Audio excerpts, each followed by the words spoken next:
everybody, and welcome to Inside Football, the only podcast in the world run by two men which is not currently at the Edinburgh Fringe Festival. You are joined with Miguel, Delaney, and myself, Adam Clery, where we will be taking you inside football. It's good work, isn't it? Nice. Well, you will. I'll be just sort of smiling and nodding largely, but that's sort of that's your role. Now, what you wanted to talk about today was a sort of not changing of the guard, but a new era in Premier League football. And one of the first things we touched upon was that you feel like the Abu Dhabi era, as you have called it, could be coming to an end. It's a big way to jump in, but just sort of like, why do you get the vibe that we're sort of entering a new era here? Well, maybe not ending, but at least we might see a bit of a demarcation history. I mean, look, barring some major geopolitical changes or things like that, the Abu Dhabi ownership of Manchester City is not going away. But I think right now, and potentially for the next 3 to 4 years, we will have maybe a few unpredictables. I mean, okay, what's been the one certainty in English football for the past, 8 years? Pep Guardiola's Manchester City are the team to beat. Right. And they're the team to beat usually because they'll get an average of around 91 points per season. There are a few reasons, I think, why this could be disrupted. One actually is the biggest that has curiously, I think, gone under-discussed this summer, and that's probably because it was supposed to happen last season but didn't, which is the Chargers. Now, City... Well, 2 minutes 20 in. I mean, it could change the table this season. It could. I should stress, of course, Manchester City insist on their innocence. They maintain they will be completely proven innocent of everything here. But at the moment, the current, from speaking to people with some knowledge of the process, albeit not some knowledge of the result. No, because very few people actually know what's happening inside in that case. The current thinking seems to be that there might finally be an outcome by mid-October. So I was told at the start of July, 2 to 3 months. And it's amazing because we're obviously talking about the season building up. And this is just going not mentioned. Where it could potentially change the table. But that's one thing. Before you go on, how much stock do you put in that middle of October thing? Because I'm old enough to remember the various different dates existing and then moving and then making a whoosh noise as they went past with nothing happening. Like, how much faith is it that like the next one we're getting told is going to be? Actually going to happen? It's funny that because like in last season, I remember around mid-March being told, and it's going to happen on Easter. And like people were speaking with great certainty. I remember that. I remember that, yeah. So I mean, at the moment, as a journalist who works in this, all I'd say right now is basically this is currently what's being said. But yeah, I mean, the trend of this whole story has been to just suppose go on. And it's funny because this isn't like exactly secret or private information or anything like that. It's going to be on all the record. As journalists, we speak to Richard Masters this week. Yeah. It's a customary thing before the start of the new season. The Premier League chief executive, and obviously this is going to come up again. Although he will do his usual and say he can't speak about a confidential process. But even say this kind of stasis continues, and we still have to wait for the outcome into next season. Whoa, do you think that's a possibility? No, I think go on into next. I mean, that would be absurd. But then, give me a percentage. Come on, because if you when the Easter thing was happening, if you'd have said if this goes on in next season, I would have gone whoa. You don't really think it can go on next season, and here we are in next season. I'm gonna say 5%. I mean, 5%. To be fair, last season 1 in 20. Yeah. To be fair, last season the actual hearing didn't conclude until December, so that's kind of half a season you've got. But still, we should never forget with all this when UEFA did their initial investigation. So all the initial story with kind of football leagues happened in November 2018. UEFA's outcome, which was subsequently overturned like CAS, but there's a lot to be read on that case. Mm-hmm. But they had that by February 2020. So the length of time the Premier League have made everyone wait for this is remarkable, I suppose. And it's a lot of people in football talk about it from that perspective. But say if the status continues, or if City are completely cleared and the table stays as it is, I think there are other potential uncertainties. And one is, and this is amazing for a 17-year career, but Pep Guardiola has never actually had to rebuild a team. Okay. Well, this is what I was actually going to jump in and ask you there. City are doing a rebuild, which you said before. We've never really sort of seen that before. Can you place any stock or make any sort of assumptions in what they're doing off the pitch here? Because I've seen a lot of people being would they be spending all this money if they thought it was going to it was going to go against them. I mean, the thing about that, I've actually heard that from both perspectives. One is, as you say, that they're spending all this money because they're completely confident in the future, and it should be said the club are quite bullish about all this. The other side, the alternative reading is that this is future-proofing, especially if, say, they struggle to spend or would struggle to attract the same players in the event of any punishment. But I do find that whole element fascinating, and the Guardiola challenge is all the more fascinating, of course, because we're given this is the figure who has an argument to be the most influential football figure in history, or as in in terms of how he's shaped the way the game is played, or maybe following on from Cruyff, who of course influenced him. I mean, all of modern football basically comes from Guardiola's interpretation of what Cruyff did. But we're suddenly at the start of a discussion about whether is the game now moving so far past the initial Guardiola principles, or at least Guardiola principles evolved into something else, that there is suddenly this debate over whether is what he does still at the absolute cutting edge. I mean, I suppose that was seen in something we discussed last season, would say Andoni Iraola talking about how he likes his players to, just dribble with the ball in a way that Guardiola would never allow.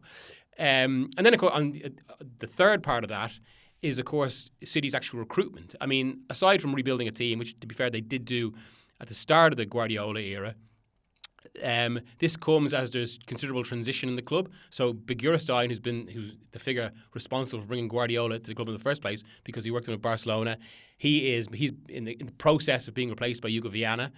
And I suppose this is the other side to this. I mean, there's a lot of talk about how, given that Guardiola himself has started to speak about his post-City future, we might be coming to the end of the Catalan era within the Abu Dhabi era at Manchester City. A lot of different kind of regions of play there. But I think taking all that in, and the fact they've gone for kind of very promising but young players, now, as we speak, it's amazing, after a summer of steady recruitment, I'd say, from City, if expensive recruitment, then you hear they go in for two of the biggest non-stars in the game, and Donnarumma and Rodrigo. Whilst letting McAtee leave as well, who feels like the kind of player... Yeah. You would expect lessons to have been learned from Cole Palmer, although I'm very much of the opinion he probably doesn't develop the way he's developed if he stays at Man City. Yeah, exactly. Yeah. Clearly, in terms of you want to build for the future, you want to have stuff you can do, you want to have options down the road. Letting McAtee go feels like a very strange one to me, especially with being linked with two really established players. No, I suppose City themselves might say that comes down to the modern realities of PSR, where there's book value and all that, and kind of selling academy graduates. It is an issue with PSR, one of many, some of our listeners might say. But just from all that, I do think there's some major uncertainties around City for the first time in almost a decade. And against that, you've got Liverpool, who are the champions, and one of the things that's been really striking from speaking to people this summer and people who work kind of around the the transfer market or other executives, they've been surprised at the level Liverpool have gone to.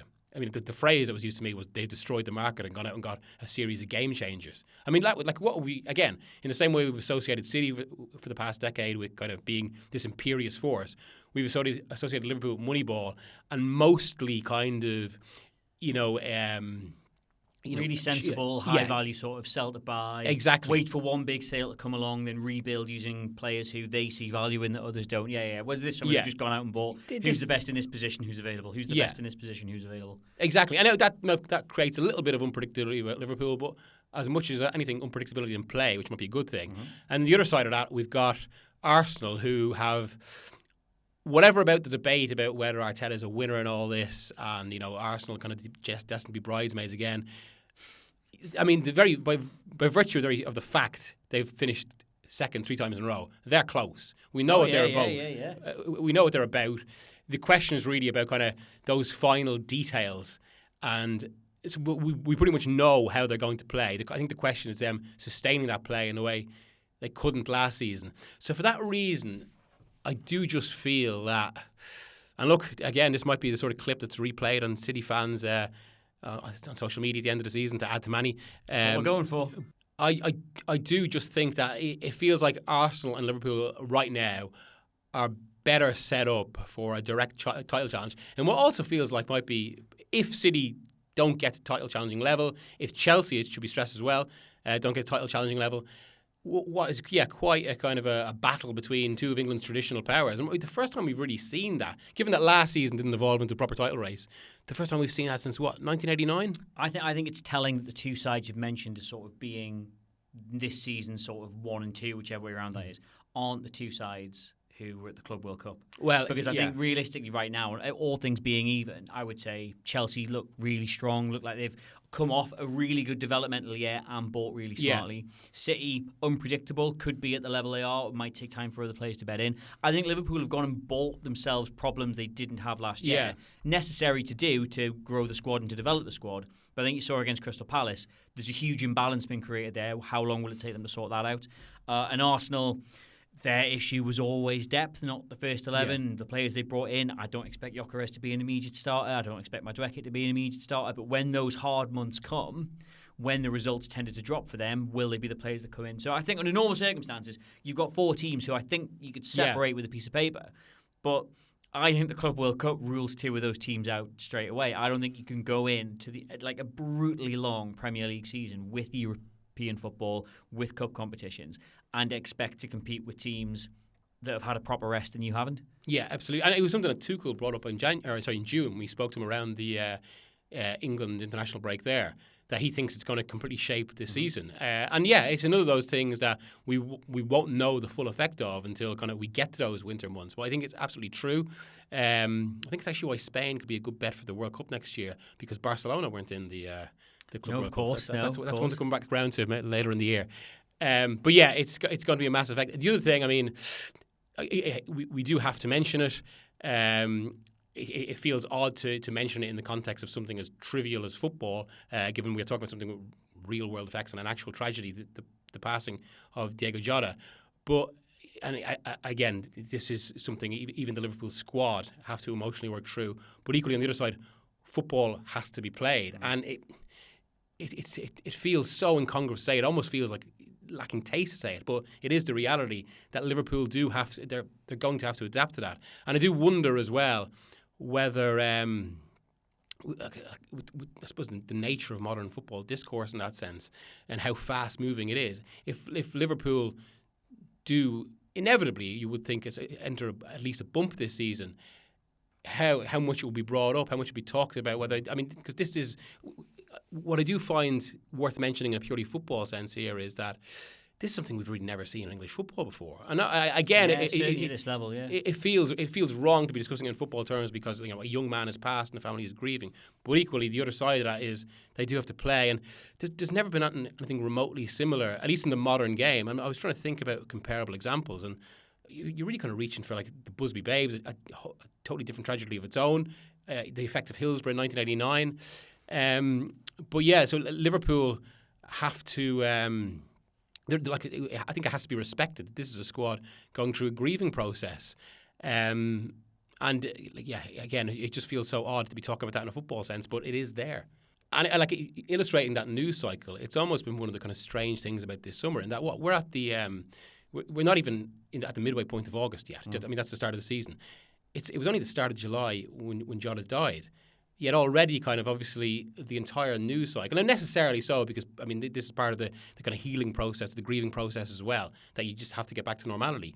But obviously so much of the discussion around Liverpool has been their recruitment, and the dominant story of the summer has of course been the pursuit of Isak. It's actually gone to we're all well used to these sagas now, but this one feels like it's gone to levels and extremes. Obviously I'm on a particular side of all of this, but I've never seen the minutiae that's getting sort of reported as a big exclusive that allegedly moves the story on in the way that these things used to, are just virtual nothing stories as far as I could tell. There's been no. Liverpool put one bid in of 110 million. It was rejected, and nothing has actually really happened since then. And yet it feels like every day there's some sort of update that attempts to move it on another step without anything really sort of. I've never seen anything like the reporting I've seen around this transfer ever. Well, that is linked to exactly what we're talking about, I suppose. The news cycle, the kind of the thirst for information, the willingness to offer any sort of update as well. And also, I suppose, what should be said there, I remember hearing in February, we know Arteta loves Isak. We know Arsenal were interested. We know he would have been interested in Arsenal.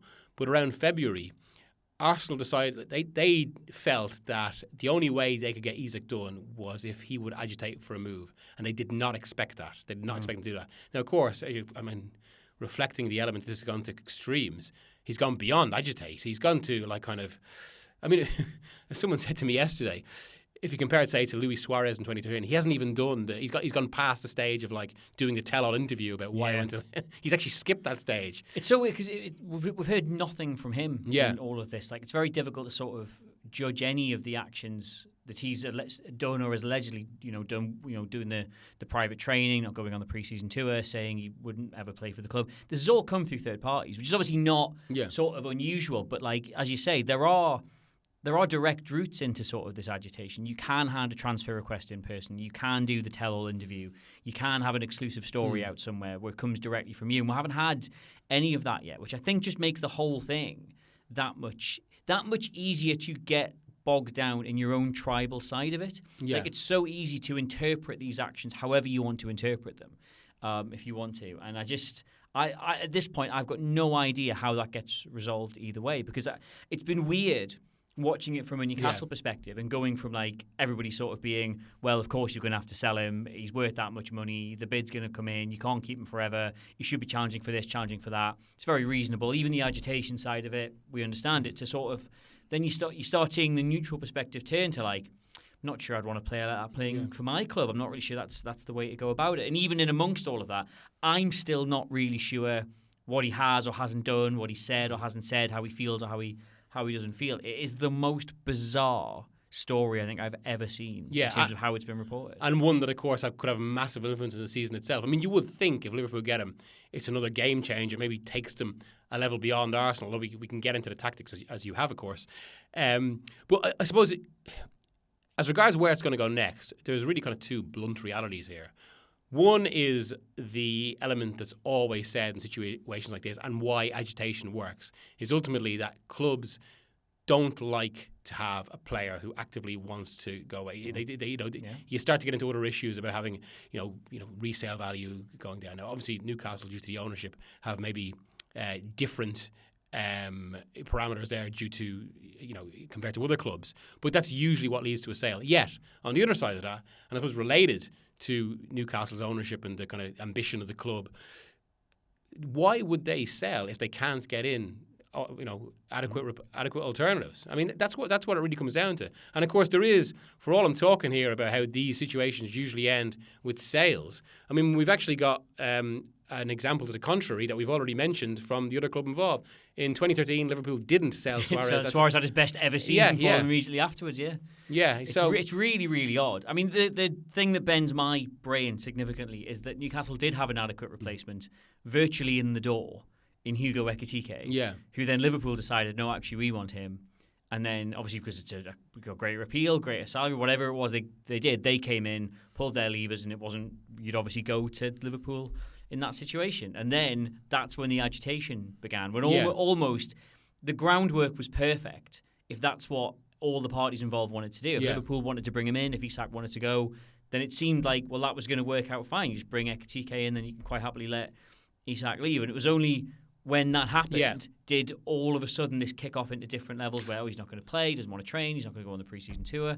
It's just, it feels like, not to sound like somebody trying to sort of comfort two small boys, but it does feel like the kind of thing that could have been resolved with one conversation right at the start. Now, the one thing about that, because I did think this exactly that week when the Ekitike deal happened, that there was an element of kind of looking at it in terms of the chronology or the public chronology. And so people kind of think that Liverpool, their interest in Isak came out. Then there was the Ekitike deal. They went and did Isak. They went and did Ekitike, but then we still had Isak aggravated the situation. Whereas what I'm told and what I wrote this week is that it didn't quite happen in that timescale. That actually Newcastle have known about Isak since at least early June, and pretty much had an inkling all through this year really that he wanted to leave, and that they felt they had a big problem at the start of the summer. And obviously, that problem wouldn't have happened in a vacuum. Given that Arsenal were at that point not pursuing him, I think they can you can be fairly sure that Liverpool's interest was known. That's the other side of this. It's a kind of the public chronology and the actual chronology. But for right now, looking at that public chronology, there's still a few things that don't add up. And one of the things that doesn't add up is that Newcastle can't make a sale until they won't make a sale until they know they've got replacements.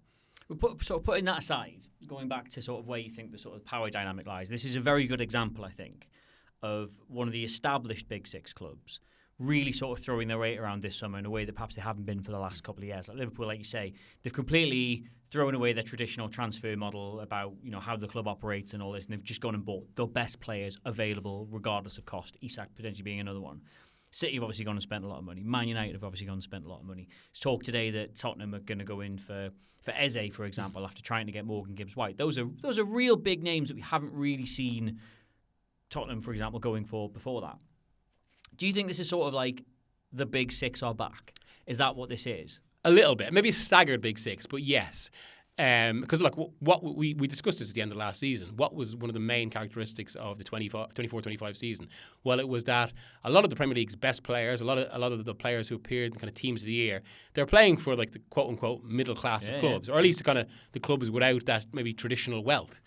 And this summer, in a way we haven't seen in the Premier League for some time, all of the old Big Six have basically signed at least one player from that middle class, and all that middle class have lost a player. I mean, Newcastle haven't yet. Not yet. Well, yeah. At the time of recording. But yeah, and I think that's related to a few elements. One of them, I think, is an ebb and flow that we're going to see with PSR, because I do wonder whether this is going to be a new strategy now, and a way to kind of almost solve some of the challenges that PSR throws up. Like, look at what Liverpool have done. They didn't spend for 3 windows. Okay, they brought Chiesa, but that was a fairly low-level deal. So they barely spent for 3 windows, and suddenly they built up a whole load of PSR headroom, and so they can basically just do it all this summer. And City have actually done the same to a certain degree, except they did it over 2 windows, the January window and this window. And it does mean, of course, that if you've built up that PSR headroom, you can suddenly get to the sort of prices that actually starts to persuade the middle-class clubs. Because, I mean, one of the reasons that players like Cunha, say, hadn't gone in January was because Arsenal, who were interested at the time, were just never going to go to the price that Wolves wanted.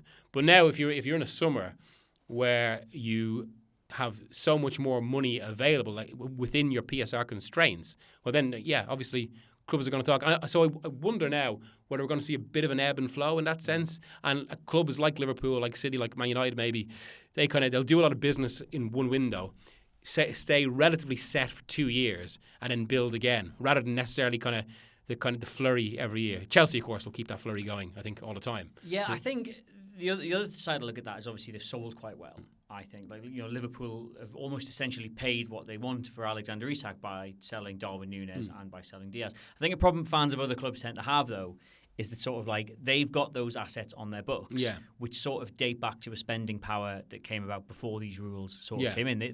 They've always had these assets available because those were the players they were always sort of buying. So that selling power they've got derives from sort of an era, not before PSR, because it's been around long enough, but certainly being in the position to buy those players that you can recoup the costs on, rather than having to sell a really good asset, for example. That's where that sort of imbalance comes in. But I mean, Chelsea's another good example of that. Like, people scratch their heads at how they're able to throw this kind of money around every single summer and then forget that they're going to make 10, 12, 15 sales of players all at 10, 20, 30, 40 million. Like, I think Chelsea got like 50 million off Burnley alone this summer. Or something ridiculous. Well, I mean, as discussed in the newsletter, so, I mean, at this stage of the year, we're always discussing who's buying, recruitment, whereas, especially in a PSR world, that just as important, but often kind of not appreciated by other clubs, is actually the other side of it, selling. And while recruitment, it has often felt like has come down more to, say, the data side of the game, analytics, the best point to buy players, who to buy, I think sales are actually more based on the old-fashioned element of the transfer market, which is good relationships. And, knowing a lot of agents, essentially being able to strike deals that you wouldn't necessarily be able to strike. I think it's one reason, say, that Arsenal have gone for Andrea Berta as sporting director, because from his time at Atletico Madrid, who were a very kind of they're a club who are always active in the market. He knows a lot of people in football. And yeah, it's something I think clubs have to very quickly get wise to. On the PSR point, actually, we should really do a a full show on this, because I mean, even though I'm talking about we should do a show on some accounting principles, obviously a lot of people in football and around football like to discuss it. I mean, speaking as a Newcastle fan, I'm definitely not sick of talking about PSR, so I could find an hour for that. Certainly. Yeah. I mean, the one thing I would always say about that, and maybe this is a bit of a primer for a show, is I've never thought the issue is actually PSR. All PSR is basically it's a financial control mechanism, and that is essential, especially in an industry that has a wage race that is out of control, and there's constant wage inflation. And one of the reasons that PSR, or its predecessor FFP, initially came in was because in the mid-2000s, you had a series of clubs across Europe on the brink of going bust. And I think that the mistake people often make is looking at this from the top end and the owners, say, like states or massive private equity funds that want to spend, whereas most owners aren't like that. And if you start basing a club on expenditure or on owner expenditure, clubs can very quickly run into trouble. But I think the real issue here is actually its distribution, both of wealth and talent, where football's money goes, and consequently where football's talent goes, which is a much bigger, a much tougher debate to have. But it's actually the one the game should be having. I actually very recently watched a thing about how football got started in this country, and there was originally a wage cap to stop the best teams taking the best players. But that is the thing. I mean, so around 2000, UEFA wanted to bring in a hard salary cap. It was against EU law. So the actual solution to it was FFP, because that was seen as kind of an indirect way to bring in a salary cap. And by the same token, I mean, it was also against EU law, but one of the best mechanisms in terms of at least creating a very balanced game was the old foreign player rule. Now, it went against freedom of movement. So that was the rule, of course, it was active for about 4 or 5 years in Europe, where any team competing could play 3 foreign players and 2 assimilated players, so players that have been in a country a certain amount of time.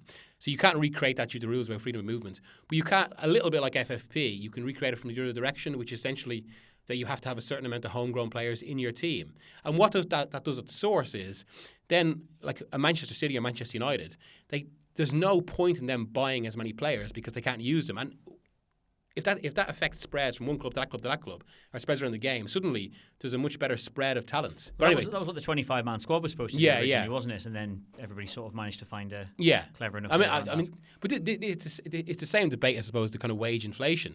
You know, football clubs and executives can all talk about finding solutions and how certain rules doesn't work, but ultimately they're all trying to maximise the rules for themselves at all times. And it's actually, I suppose we're going on a few tangents. Maybe that's right ahead of a new season, because this season is also going to see the introduction of an independent regulator. But in a world, I know the regulators cause a lot of debate, but in a world where basically everyone, or almost everyone, is acting in utter self-interest, an independent regulator is actually all the more important. Well, I mean, we talked about the regulator, I think on the first one of these we did, and it was at the time where, I mean, this touches on what you saying about how quickly the news cycle moves. The regulator was a really big topic of conversation. Everyone was curious about when is it going to come in, is it going to get through the Lords, all this stuff. And then it came in, and stuff's just happened since then, and now nobody seems to care. It's not going to come back into public consciousness until it does something. So I think it's probably worth asking, even if you don't know the answer, you would just speculate on this. What's the first thing it's going to do? When are people going to remember that's there? Like, when is it going to stick its head above the parapet, is that an expression, and actually make some kind of tangible difference to football in a way that people will notice, that will make all of a sudden everybody remember, oh yeah, there's an independent football regulator? So the first thing I think we'll do, and one of the reasons that it's currently provoking the most debate, is because it will finally solve this ongoing disagreement between the Premier League and the EFL about kind of, a sustainability package, basically the money the Premier League has to give the EFL, which is a debate going back to COVID. And that will actually make an immediate difference. I mean, look at the situation that clubs like, Morecambe and Sheffield Wednesday were in. Now, look, their issues related to ownership. But still, one of the issues with the EFL, where financial rules aren't as stringent in the Premier League, is that a lot of clubs are spending close to 100% of revenue on wages, which is totally unsustainable. Now, that's why, of course, a lot of Premier League clubs have been resistant to the idea of a regulator. But that's one area where it will start to, I suppose, make its presence felt. But I actually think one of the issues with the regulator is going to be that its powers won't go far enough. But its powers won't go far enough. But because it exists, it's suddenly going to have to carry the can, or at least face a lot of public criticism for events that are out of its control. It's not going to have the power to actually do the things it needs to do. Yeah, and will yeah. then be roundly decried as useless because it doesn't have the power Yeah. to do things it needs to do. Yeah, and in fact, actually, for all the Premier League has been complaining about it, this actually might suit them because suddenly, rather than the criticism that Richard Masters gets, say, the Premier League executive get, a lot of criticism is going to go to the regulator. You're telling me people on the internet are going to stop using the word cartel and instead use the word the government? I mean, that is possible. I can see that. Yeah, yeah. So, right, look, just gun your head. The Big Six being back, do you think that's going to be reflected on the pitch? Because I think there is a huge difference to be drawn between saying, like, you know, these other clubs that are sort of the middle class of the Premier League, let's say, they're having their players bought from them, Liverpool throwing money around, Chelsea, Man City, Arsenal, even Tottenham, they're all going and flexing their spending muscles that they haven't been over the last couple of years. But as it stands right now, there is no guarantee of what that leads to in terms of actual football being played. Like Man United spent more money last summer than they did this summer, and they got noticeably worse. Like Tottenham brought a manager in and allowed him to develop a side the way he wanted to develop them. They came 17th.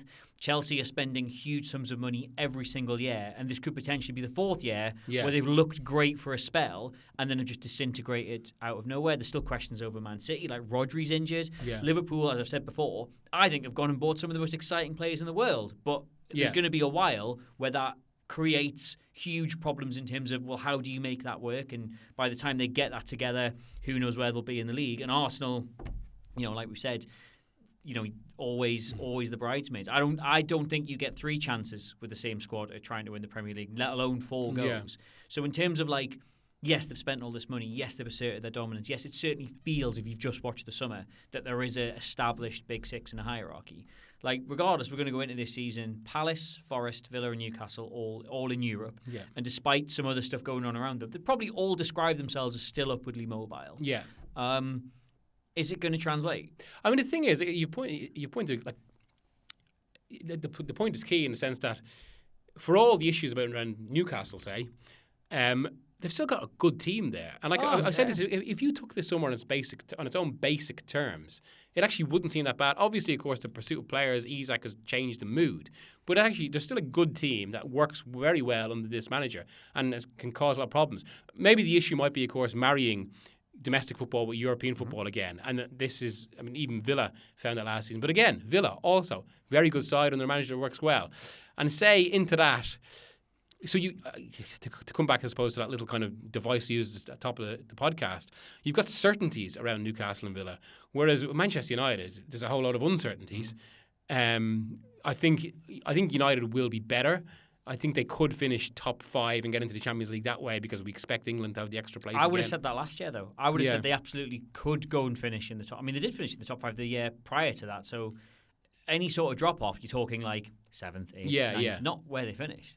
Well, I think last summer or last season as well was an accumulation of many different issues. Among them being actually the focus on the Europa League and also the kind of this happens, the drift that happened in the domestic team, and also I do think Ruben Amorim is a much better coach than Erik ten Hag, and this season he's going to have full weeks to work with players, and we saw the effect of that most famously in 2 seasons Premier League, 2015-16 and mostly 2016-17, where Conte had like full weeks to work with Chelsea and they won the title. I don't think it's going to happen with United. I'll say again, I'm old enough to remember the last 4 Manchester United managers who just needed to get their own players in and were gone before Christmas. Yeah. I mean, but yeah, and equally same with Spurs. Yes, they're going for players like Morgan Gibbs-White, even if they fail in that.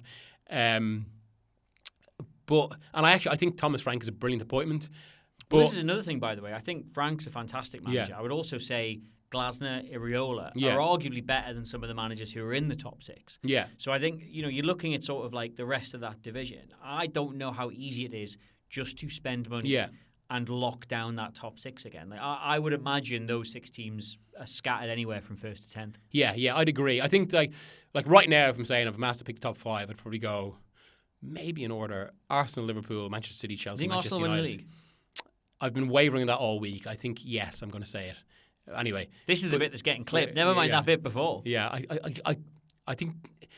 I mean, I think what's instructive with Arsenal is I don't necessarily think they've elevated their top level that much. No, but that was never the problem. Yeah, exactly. It was always the depth. They've got the depth now, and I think that could be a key. But I waver on that. But right now I'm saying Arsenal.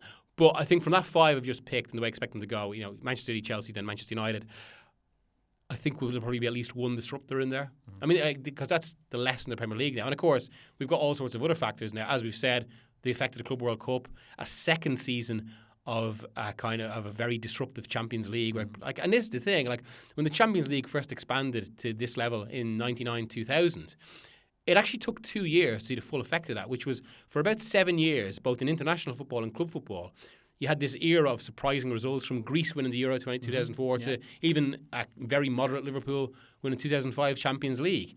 Because it does take a lot to adapt to suddenly what is, a very stretched and exhausting calendar. So there will be, despite the trend going towards the return of the Big Six, there are a lot of factors that are going to disrupt that. Who do you think is going to be the major disruptor? If you just, and I mean just literally take the top 6 out of the equation. Who do you think will surprise people the most? I would love to say Bournemouth again, but they have lost their entire back line. Yeah. No, they will sign. And I think Bournemouth are quite a well-run club. They've kind of adopted their own version of the Brighton model now, where it's not about the identity of the player, it's about the player that fits into a certain system, and then they're perfectly willing to sell. So I think they'll be okay. I don't think they'll be as good as last season. And Iraola is one to watch for eventually succeeding Pep Guardiola. Well, yes. But that wasn't the question. I wasn't asking who's going to have their life ruined. I was asking who's going to have a nice season. I mean, maybe. So do you think the other Brighton back? Well, maybe actually. But the other big thing in all this, half the Premier League is in Europe. Yeah, which is absurd. Which I mean, I think 6 of them in Champions League. I'm gonna go Brighton maybe to disrupt it. Okay. And Brighton, of course, given everything we've talked about, they have been the club who've just specialised in, you can buy any of the players you want and they still keep progressing. Oh, Graham Potter can't buy any love on a podcast these days, can he? Poor guy. Should we leave it there? Unless you want me to do a lot of predictions, which I haven't prepared for. If you want to go there, I don't think Newcastle are winning the league. That's all I'm prepared to say at this juncture. Right. Tell them about your newsletter, because it feels like, given we're using the branding and the name, it should be plugged quite well. I have a new newsletter. I used to do one every Friday. It is now being expanded in 2 senses. One is it will feature a main section as well as all the usual bits as we've described it as a pop bitch of football. Hopefully, I was going to say it's going to be a bit gossipy, isn't it? Yeah, it's gossipy. If maybe not quite so salacious.